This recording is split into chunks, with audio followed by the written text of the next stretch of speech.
কলকাতার ক্যাফে কালচারটা খুব ভালো লাগে এমনই মন্তব্য করেছেন তাসনিয়া ফারিন। অভিনেত্রী তাসনিয়া ফারিন বর্তমানে কলকাতায় আছেন দীর্ঘ প্রতীক্ষিত প্রিন্স সিনেমার শুটিং এ অংশ নিতে। এর আগে অতনু ঘোষের আরো এক পৃথিবী সিনেমায় অভিনয় করেছিলেন, তবে এবারই প্রথম কলকাতার অলিগলিতে পুরোপুরি শুটিং করার স্বাদ পাচ্ছেন। সাক্ষাৎকারে ফারিন জানান, শুটিং এর ব্যস্ততার মাঝেও কলকাতার রূপরসে মগ্ন থাকা তার জন্য আনন্দদায়ক অভিজ্ঞতা। বিশেষ করে হিন্দুস্তান পার্ক এলাকার ক্যাফে কালচার তাকে আকৃষ্ট করেছে। তিনি বলেন, ওই রাস্তায় এত ক্যাফে আছে যে মনে হয় 1 মাস ঘুরলেও শেষ হবে না।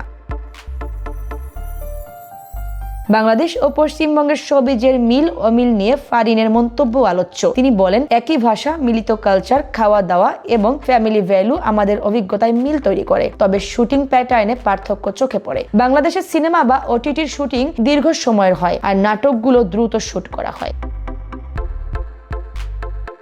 ফারিন দুই দেশের শিল্পীদের মধ্যে সহযোগিতা প্রসারিত করার পক্ষে। তিনি বলেন, দুই দেশের শিল্পী এক হয়ে কাজ করলে ইন্ডাস্ট্রির পরিসর বেড়ে যাবে, অর্থনৈতিক দিক থেকে সুবিধা হবে এবং বৃহৎ ছবি আরো বড় অডিয়েন্সের কাছে পৌঁছাতে পারবে।